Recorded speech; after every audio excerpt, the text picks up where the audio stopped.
You're listening to the Yeshiva of Newark at IDT podcast. I'm your host and curator, Rabbi Abram Kibalevich, and I hope you enjoy this episode. You've bought your tickets. The ushers are about to open the doors. Yes, the Projectionist has Semicha is about to start. But first, you've heard me on this platform touting NRS, a great company whose many dedicated employees I get to see in action. NRS Pay has recently launched its new cost-cutting program called Cash Discount.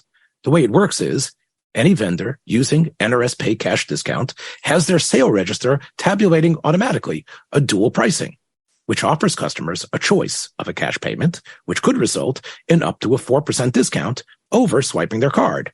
If your business meets the $18,000 a month threshold, there's absolutely no monthly fee to incur. NRS Pay Cash Discount makes it less expensive to accept credit cards, so you'll save money while helping your customers save at the same time. NRS is offering a time-limited deal right now on this state-of-the-art system. You'll get a free card reader with zero hidden fees, no long-term contract, and no early termination fee, which means you can switch your processing plan without penalty.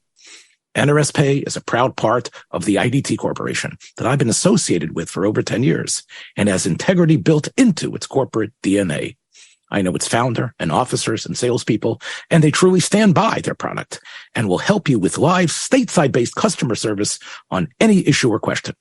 Check nrspay.com for more information or call 833-289-2767.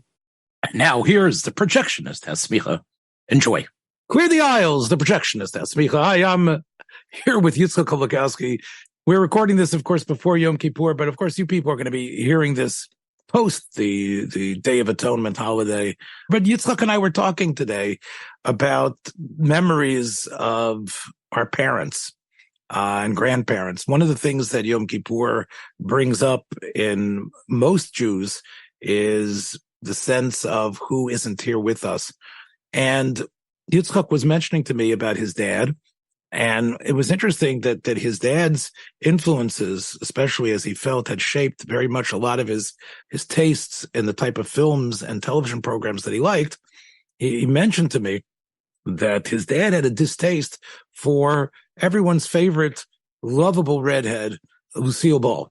It's interesting, Yitzchak, that my grandmother, who in many ways was the reason why I spoke Yiddish at home, was in order for me to be able to converse with her. My father and I also spoke Yiddish, but my father was such a reticent man and was not really so forthcoming about things. He was very no nonsense. But my grandmother, who I spoke Yiddish to, would always say to me, Machte Lucy, Machte Lucy. In other words, turn on the television and let me see Lucille Ball in one of her iterations, whether it was the original 1950s, I Love Lucy, or the 1960s Lucy programs, which were, I believe, The Lucy Show, Here's Lucy. Film buffs will know that the Desilu studios that produced a number of programs like The Untouchables, and Yitzchak was mentioning before, of course, he's very thankful that they were the ones that took on producing the 3 seasons of Star Trek. We're also producing. I'm not even such a big Star Trek fan, but I recognize the significance that Desi, right? I don't know how much Lucille Ball was involved in it, but I think it's interesting that people will know that the actual studio itself was on the same lot and used the same buildings, of course, of Radio Pictures, later known as RKO. So RKO, which of course had a very a glorious history, wonderful films, many of those original sound stages eventually became places that the Desilu television productions were mounted. So basically, this was just a place for Lucy to act as she did at the end of the 50s and throughout the 60s, not only as a television queen, but also as an administrator. And we've seen in the past couple of years, there's been a number of documentaries and biopics starring various actors and actresses. I think it was Nicole Kidman and Xavier Bardem playing Lucy and Desi. There's been just a tremendous amount of rekindling of interest. But my point, though, is that, when I was a kid, I helped my grandmother by making sure that she could see this program that she loved. My mother would then sometimes come in and wipe her brow and sit down and watch. Lucy was very loved in my home. It's interesting, and of course, my mother and grandmother are no longer here with us. It's interesting that your father, who has passed away, was he actually didn't care for Lucy, even though she was all over the airwaves. And I think you shared with me that because of that, it was hard for you, although Lucy was everywhere, it was hard for you to actually be the same type of expert you are in Dobie Gillis or Gilligan's Island as you are as far as Lucy goes. And she doesn't ring your bell just to catch a phrase of the famous friendship song that she did with Ethel as they were tearing each other's clothes off. I don't know if you remember that one. But I have to tell you that as I have grown older, and although my wife she loves watching Lucy, the show of the I Love Lucy program, none of us can stand watching any of the later ones. I like the later ones better because of Gail Gordon. So Gail Gordon, of course, was her co-star in a number of the 60s iterations. I remember him most famously as Mr. Mooney, the head of the bank, where Lucy worked as some sort of secretary or something that she did over there. Again, to me, even when I was a wee lad, it was always interesting to me to contrast the 50s Lucy, the 60s Lucy. Eventually, of course, Vivian Vance was asked to join the cast of the 60s sitcom, and she had, of course, a number of stipulations before she was willing to do this. It's been quite well documented that Lucy was self-conscious about the way she looked. She wanted someone plump and not even nearly as attractive as her, despite the fact they were supposed to be these average housewives in Manhattan. But she wanted to make sure that Vivian Vance, of course, played Ethel Mertz, would not be as attractive as her. Her dresses would never match hers. So Vivian, when she came back in the 60s, said, look, first of all, I'm going to be known as Vivian. And she had very strict stipulations. Again, it really was built. Again, I think our friend Tom Shabilla would agree with us that much of the reason Lucy was still in the top 10 in Nielsen ratings had to do with the way she had captured the hearts of the parents and children in the 1950s. And she could almost do no wrong. She still was able to get away with some of the physical comedy. She was clearly very, very gifted. And she was also able, in her 1950s sitcom, to really push the envelope in terms of how these programs would be filmed. She made sure that there was a number of cameras. Each episode is not like the old kinescope pieces that we have, of course, like of the Honeymooners and other things that we have from Uncle Milty. They are preserved on actual film. Was that the first show that was actually recorded on film? I believe so. I know there was something and that was something that, of course, was crucial, not only for the success of that program, because she understood already with her business sense that not only would that make an enjoyable viewing for the person sitting at home, it would also, she recognized, in terms of syndication, allow the program to live way beyond the years that it was produced. It was a program that at the time was an immense hit. It was a gargantuan hit. In many ways was a trailblazing program. It's been documented, her insistence that her husband, who was a number of years her junior, Desi Arnaz, would actually play the lead. And here you have I guess it's not biracial, but you definitely have a person married to someone from an ethnic minority, someone whose English was very clearly not flawless. And this was also used as part of the gag.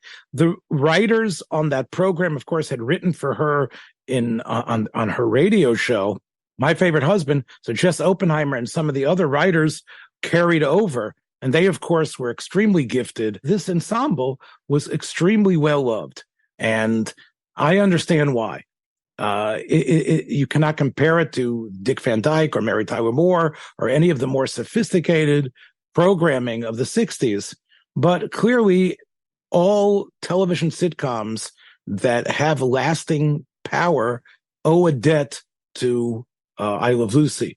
And again, it didn't break the fourth wall at all like Benny did, or even Mr. Peepers, or any of these other programs. Now, all that being said, I can't stand watching it. Part of it is because I know it so well. Part of it is because I think her character is a character that, although your heart goes out to her, is basically, and I think you said this to me off pod earlier, quite annoying. I mean, here, the basic thing is, the joke is, she's the bigger movie star. She was the one who had a career. She's the one who had been a glamour girl in Hollywood. She's the one who had actually had fame and was well known. Her husband was the one that, was this Cuban band leader.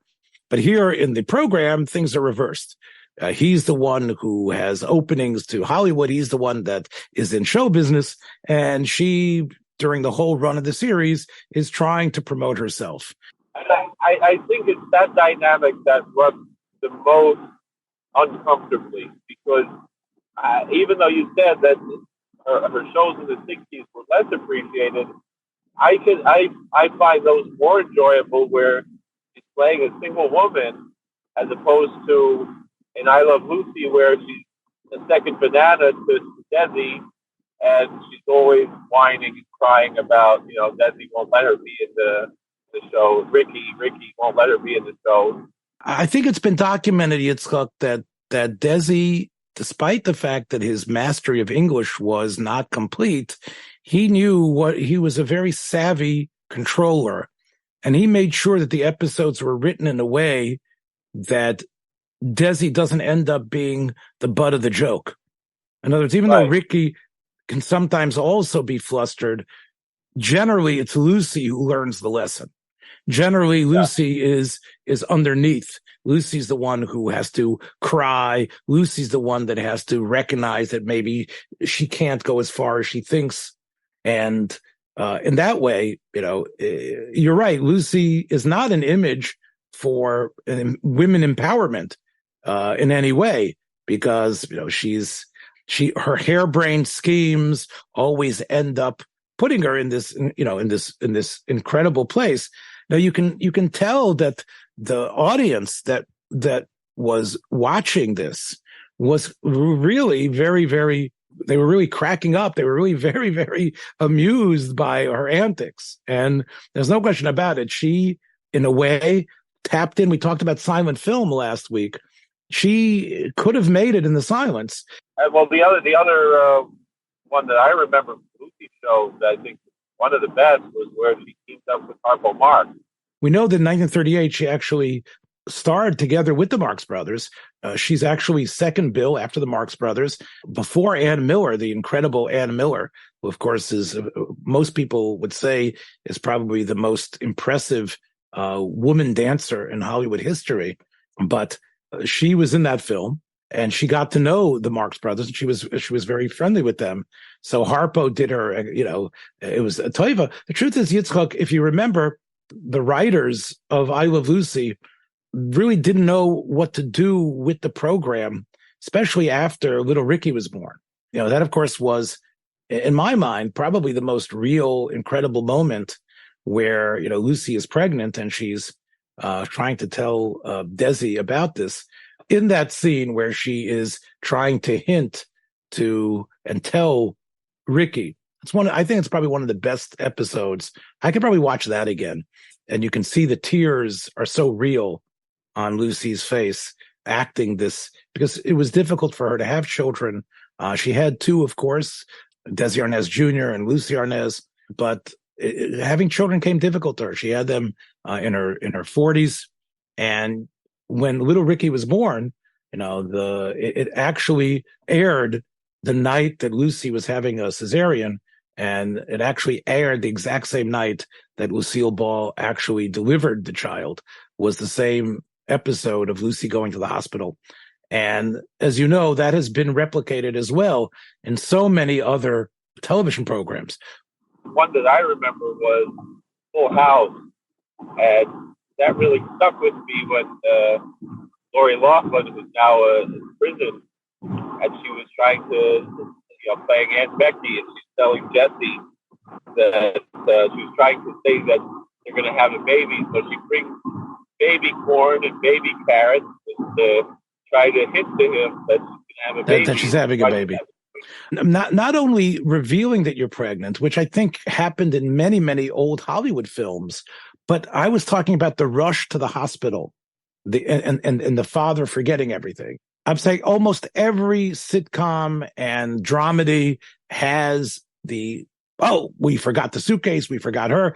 Again, Lucy, in that program, the classic Little Ricky is Born, they forget Lucy herself. In other words, they run out of the apartment, Fred, Ethel, and Ricky, and they leave Lucy. Basically, again, those are classic, incredible touches. I think that all of those type of shows, they colored an idea that didn't happen to me. I didn't feel as like, there was an expectation. I think that, you should be somewhat flustered and and be very, right. Again, it really ties into the mysterious, incredible nature of childbirth. And you're right. It's such a shock that like nobody can understand what's going on. It's so amazing that you are sort of reduced to a blustering idiot and you don't even know what's happening. You're right. It has to do again with how delicate the subject matter was. This became classic sitcom recipe. If it's about married life, let's introduce a baby into it. Introduce a baby, we're going to have a crazy hospital scene, right? Are we going to have it? We need to now get a child actor. And of course, that's what they did as well. It wasn't the actual Desi Arnaz Jr., but it became stale. They needed to do something. They had to travel to Europe. And of course, there were episodes in Europe. They had to travel to the West Coast because Ricky was making a movie.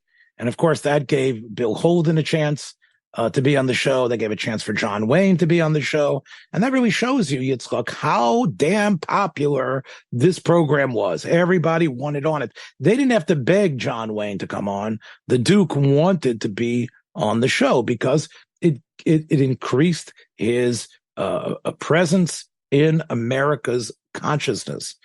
But they've been moved to Connecticut because there was too little that could happen within apartment life.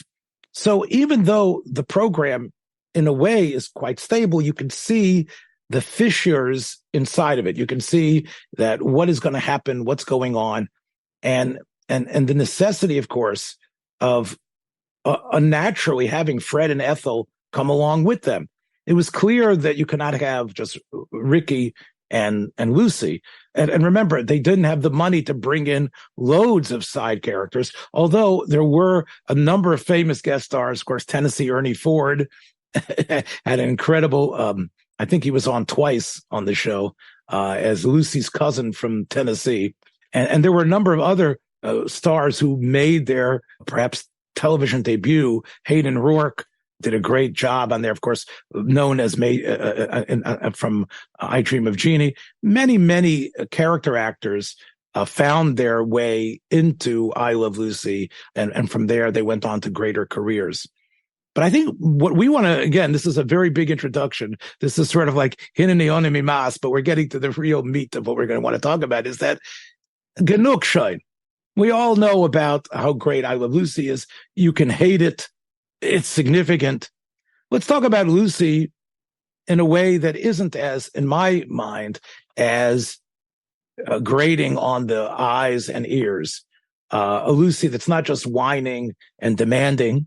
A Lucy that, in a way, is on her way up, but also showing the comic chops that eventually became her bread and butter.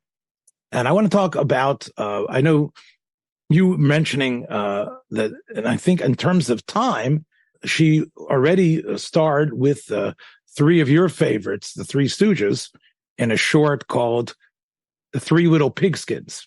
I believe it was 1934, so it was one of the earlier Columbia shorts. I think it was one of the first Columbia shorts. And Lucille Ball gets the first billing after the Stooges, meaning there were three women lead in this episode, in this short, and Lucille Ball is listed there as one of as the first of the three who's mentioned there. I think that the film, she'd pushed herself into Hollywood.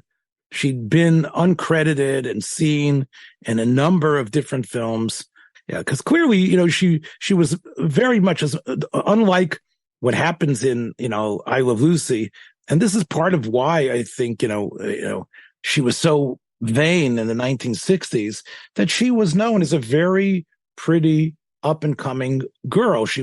Her hair was not red, of course, naturally, but she was clearly, even without the distinctive hair, she was someone that she had an attractive face and figure. She was not overweight. She was always very self-conscious about her teeth. And of course, like many Hollywood starlets, they capped their teeth. Judy Garland, of course, very famous, and others. So her natural teeth were somewhat crooked. And she didn't have exactly the aquiline, beautiful sort of nose, but but she was definitely a looker, as was called, a dolly, a looker. And therefore, in this Three Stooges film, she's some of the girls that are very into football players, because as we've spoken about, college football in the 1920s and 1930s was really almost the national sport to rival baseball and horse racing and boxing. It was very popular. There were scandals involved, of course, in betting. The Marx Brothers had their own movie about football, and the Stooges also, this was their entry into the football pastiche. In the 1930s, the great college team was coached by Newt Rockne in Notre Dame in South Bend, Indiana. The offensive line, they were known as the Four Horsemen. They were the ones who were able to guard the quarterback and allow the teams to score. So I think the Stooges get mistaken for being the star offensive linemen, and they end up. But what are they really? They were three beggars. So, the way it happened, the beginning of the film, is that there's someone he owns a professional football team, and he's making some kind of a bet or something. And he's hoping that he can get the three horsemen, as in this film, is the Four Horsemen of real life, that is based on, to give up their amateur status, so they would play for him to replace his three players who got drunk driving and got into a bad accident. And when they asked one of the girls, Lucy, asked, "What's the amateur status?" They said, "Well, that's a big political party." She said, "Oh, a party? Can we go to the party?"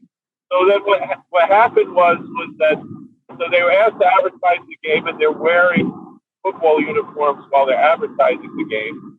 And then one of these ladies, her hat falls off into the street, and they go to rescue the hat, and she assumes that they are the three horsemen, and they're like he's going to get them to come play for their professional team. Right. So in other words, basically, this was what was happening. These, unlike recent rulings by the Supreme Court about this whole amateur college status, in those days, the line of demarcation was very clear, and college players couldn't be paid. They were technically students who were going to classes, and these startup professional leagues that were basically considered grimy and second rate, and they were the ones that were trying to pilfer these players to pay them to go play for them in the professional ranks. So Lucy plays a gun moll here. She plays one of the girls, and she has a little repartee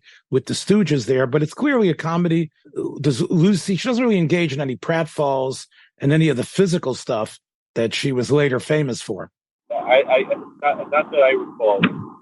I mean, part of the story was that when they were rescuing the hat, a street cleaning truck sprayed them with water, and so they had to come to the girls' apartment to change their clothes. So the boys put on the women's pajamas, very fluffy women's pajamas, robes with fur on them, and then Mo and Larry are squirting seltzer at each other. I would say, to me, the greatest part about Three Little Pigskins is the uniforms that they end up wearing and the numbers that they have. Curly has a question mark. Larry is a half. And Mo has the chemical equation for water, H2O, with a 2 next to the oxygen. So you basically have and of course the helmets are somewhere, Curly's helmet looks like something that a cab driver on the 46th in Lexington might be driving. So, again, it's stooge material. And again, the fact that Lucy is in it means that she was on her way up. She was someone that would be noticed. This was a short that people would watch before the main feature. And this is what you did in order, just like people wanted to get on the Lucy show in order to propel their careers. This was something that Lucy did. It's interesting that, again, she did a big jump. Like I said, she was already the second bill in the Marx Brothers film 2 years later in Room Service. And there she was 2 years after that, 4 years after this brilliant stooge comedy, in an outing directed by Ben Stoloff. It was a vehicle for Lucy, and the idea was that they would make a series of films based on this character. She already was famous enough that people recognized her as a movie star, and she plays a movie star in this film. Her name in the film is Annabel Allison. And the film is called The Affairs of Annabel. The star, though, the one who had star billing, was Jack Oakey.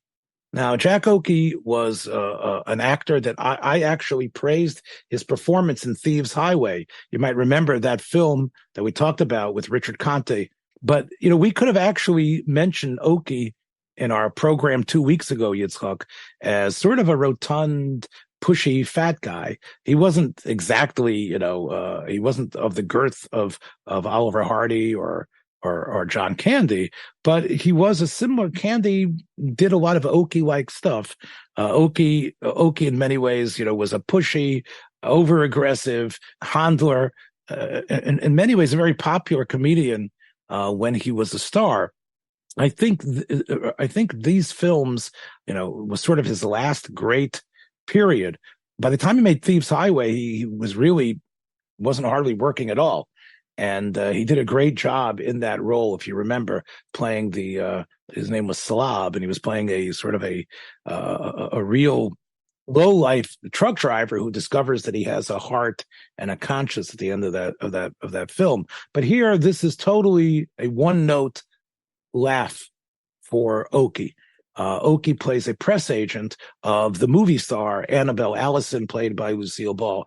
And again, it's meant to be a satire on Hollywood, but it's not like The Bad and the Beautiful. It doesn't really, in a way, really give you real insight in the way they made movies and what was going on. There's not a lot of depth to it at all, and it really has so many plot holes that it doesn't make any sense. But basically, the idea is that Jack Oakey is her press agent, Annabelle's press agent. And in order for the movies, since there's so many of them coming out, Lanny Morgan, the press agent, Jack Oakey, needs to put Annabelle into as many crazy situations in order to highlight the movie that's going to be similar to the situation that she's in. She's going to be in a prison movie. Let's get her arrested and be in prison. Supposedly overnight, she ends up having to stay in prison for a month. And the beginning of the film, you see her in a prison because of this press agent's ideas. And then morphs into another movie that they're making, a movie about a sort of a screwball comedy where a maid falls in love with her rich employer, and it's a sort of a romantic comedy supposedly being made with this movie star, Annabel Allison / Lucille Ball. So in order for her to get this role, her press agent calls a home that has, why this home out of all homes in California, it's not explained at all, but they have a black maid. The black maid is told she's going to go work for this big movie star because, of course, Annabelle has her own huge mansion somewhere in Hollywood. And she's now going to work at a more middle-class place where this black maid had worked for half of the money or a third of the money and no days off, because this is a way that they can highlight that she actually was a maid. So we talked about last week, I talked about De Niro gaining weight in order to play this role. The idea of the press agent was, let's show you, this is the movie she was in. She actually was a maid. And that is really the comedic dynamic concept, that she's going to be a maid in a home. It really makes no sense. I don't believe that's what press agents did. They didn't, the publicity stunts were a lot less severe, and it was clear, this is an era of undercover boss where people go ahead and put themselves incognito for a reason. But the idea that a first-tier Hollywood star would somehow become a maid and nobody would recognize her, this is really the setup. It gives a chance for Lucy and Jack Oakey to interact. Lucy at this point was about 27 years old. She looks young, glamorous, and she does a lot of physical comedy here. She and you can relate to her. She is you can tell she is playing a frustrated person. You can see her emote in terms of her feelings. She's being hoodwinked by the press agent. After she tries to fire him, he finds some old lady and he says, here, I'll give you $20 if you say you're my mother. Start crying and say you need an operation. She takes him back. Lucy gets taken in by his phony emotions, and she ends up agreeing to these ridiculous harebrained schemes, which puts her in a situation that are essentially funny. She shows up at the house. There's a teenager whose voice is starting to crack. He's in boxing shorts, being training himself to box. And all of a sudden, this maid shows up, which of course is Lucy, in high heels and in makeup. And, he goes gaga for her. There's a brother-in-law who's supposed to be, again, sort of like, a Thomas Mitchell or a Frank Morgan character, who's sort of like the eccentric brother-in-law who's an inventor. But again, there's very little. That plot doesn't go too far. He has some sort of invention, which is very unfunny. And somehow kidnappers who are on the run with a tremendous amount of money that they've had, who are desperate criminals, end up being in this house together with Lucy, who is the maid. And I guess that's really the crux of the film. How is she going to get away from the criminals? And will her press agent come to save her? There's, of course, an Irish cop on the beat named Muldoon, who is completely clueless. The funniest part of the film to me was the plot that was hatched to save her from the kidnappers. For some reason, they don't want to call the police in on it because, because of some plot device, she's already passed a bill that was part of the money that was passed to the kidnappers. So she's now a suspect. So they can't call the police. So what they do is they call central casting, and they get 50 actors to put on police uniforms. They got Fritz Feld, who plays this Russian emigre director. And he probably has some of the funniest bits in the film because, he wants realism, and he's always screaming that, like the Russian cinema, it has to be realistic. He wants to put a real film. And of course, he has a very, and he was actually a German actor, and he's having a lot of fun playing this frustrated Russian director who now gets his chance to film a live scene of a police attack onto a suburban home, which is how they're trying to rescue her. And of course, these are only actors, and they have blanks in their guns. And as they climb the fences and as they storm the building, the kidnappers respond with actual live ammunition, which means all of them actually throw their they throw their fake weapons away, and they are in a state of terrible retreat.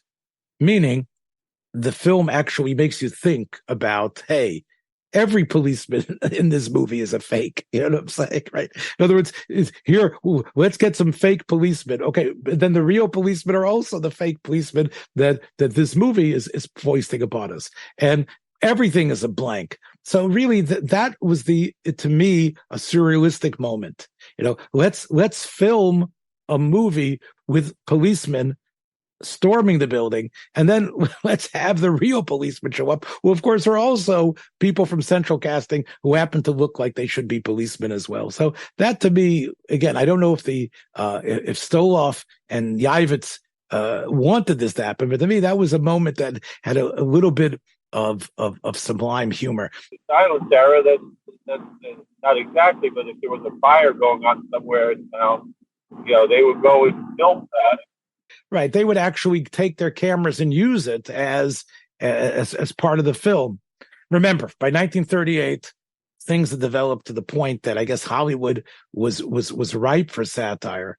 To me, if you love Lucy, this is a great film to watch, because you can see the nutshell of many of the things she eventually did on her 50s television series. Much of you can see there's a bunch of cute judo scenes, and she actually did learn a number of judo moves, and she actually does physics. It wasn't done with a stunt double. She actually did, with the judo that she was trained with, she actually flipped Jack Oki. So there is a lot to like. First of all, again, you can see her vulnerability in a real way, not the forced vulnerability that I think you see in I Love Lucy. And despite the flaws in her features, she's a very striking and in many ways a beautiful woman. And you can see why Lucy lived with that image of herself, and why this was something that was difficult for her to let go of as she progressed in her life. And you also see her able to have witty comebacks, and I think similar to the 1960s Lucy, she plays more in many ways of a real character in terms of her conversations. She isn't just plotting something. In other words, the Lucy of the 1950s sitcom is more the Jack Oki character who's has all these harebrained schemes. She is more of a person who's being acted upon by fate, but still is able to do it with aplomb. She's still able to do it with a certain attitude. And Oki did not want, they made one more film called The Tours of Annabel, which is a sequel to this film. And as the credits roll in the original film, the producers at RKO, which of course is the studio Lucy ends up buying, they actually said, watch for The Tours of Annabel coming soon, which was, again, probably made pretty much at the same time. But Oki, although the reviews were pretty good, the movie made a decent amount, considering it was filmed in 3 weeks, Yitzchak. That's a pretty quick, in 3 weeks, they filmed everything in this film. And the film made a profit. And there was a plan to turn this into a series, similar to the series that Red Skelton and others had, and highlighting this team of Lucy and Jack Oki. But after the second film, Oki said, look, you're not paying me enough. And Oki pulled himself out. And that really was the end of... so Annabel Ellison can never become like Torchy Blaze or Blondie or any of the films, or Andy Hardy. I don't know. She'd have a lot of work if she was going to make as many movies as they made of Blondie. But they make about 30 Blondie movies. Right, but again, that was the idea, was that we have someone who is attractive and has comedic chops, and she's someone. And Lucy was an incredibly hard worker, and she wasn't a diva. They didn't have to her demands were not immense, and RKO thought that they could put together, as they did with Joan Blondell and others, a series of films based on this character, which for Lucy would be win-win, because remember, the character is a movie star, right? So this is something who gets into these zany situations. It never worked out, but I think in a way it lays the groundwork for the Lucy to come. I think it also, I would say, playing armchair psychologist, it also, in a way, haunts her because this is a movie star already, as opposed to a frumpy housewife. I think Lucy was haunted by her youthful image. I think that young Lucy in her 20s, who made Stage Door, who was with the Marx Brothers, who with the Stooges, who played the doll, who was always, when a gangster would walk into the room, would say, "What's a good-looking girl like you doing here?" I think this was something that she struggled with.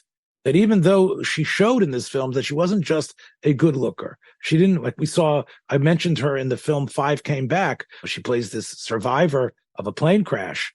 And of course, because of the limited resources, only 5 of them will be saved. And of course, in that film, she plays a call girl, although the term is never used.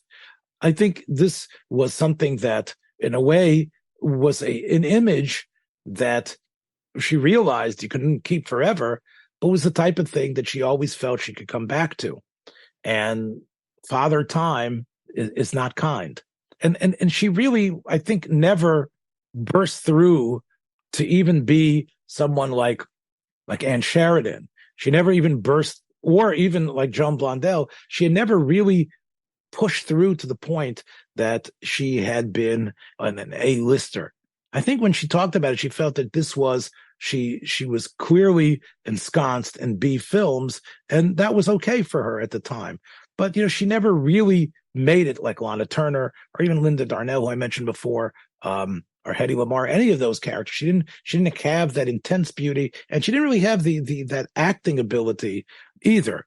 There was something about her that she didn't have the Bette Davis eyes or the ability to emote in ways that, could make you melt, like Garbo or even like Miriam Hopkins. But she clearly was someone who grew out of that system. You have to say, Yitzchak, really, that she took what she had and she, not only on radio, but eventually turned it into something that made her, in a way, a bigger personality and influencer than any of those female stars I mentioned before. And therefore, she really, as great as Betty Grable, Hedy Lamarr, Lana Turner, even Ginger Rogers, you'd have to say, if you ask people who is more in your consciousness, Lucille Ball is Lucy. I mentioned her insecurities. She came from a very hard scrabble background, and she really pulled herself up from almost nothing. At the end of her life, she was willing to do a TV movie about a bag lady called Stone Pillow, which I think she was nominated for an Emmy for that. That was, I think, one of the last things that she ever did. I think that was owning up. She died of lung cancer. She smoked like a chimney. I mean, obviously Benson and Hedges, I think, was the original sponsor of the 1950s Lucy program. And even on the program, there was some product placement. I don't know if it was, you could tell what brand it was, but, they smoked all the time. And of course, Lucy's voice became extremely hoarse through the years of smoking. She never was much of a singer, of course, as the show indicates, but the type of mellifluous, pleasant tones you're going to hear in The Three Little Pigskins and in The Affairs of Annabel, if you listen to her in the 60s and 70s and 80s, you can hear that she can barely get through. I'd also recommend, if we are talking about Lucy, her divorce was obviously all over the tabloids of the time. It was a very messy divorce. She ended up, of course, marrying Gary Morton, a Jewish fellow. He was also sort of a second-rate actor who ended up becoming her business manager and producer of some of the Lucy programs of the 60s. And he becomes, of course, the stepfather to the children that were raised primarily by Lucy and Gary Morton. There is an episode that you can see on YouTube of Password where Lucy and Gary are on, plus the 2 kids. And it's a great little episode. So as someone who I can't have Cinna for her. But I'm trying to, as she brought so much hana to my mother and grandmother, to my wife and my daughter, I have to say that we have to give her, of course, I think, the projectionist positive send-off here. Watch your step on the way out, my friends. Be well. Take care. Thanks for joining us for another episode from the Yeshiva of Newark at IDT Podcast. Be sure to subscribe on your favorite podcast app so you don't miss a single episode.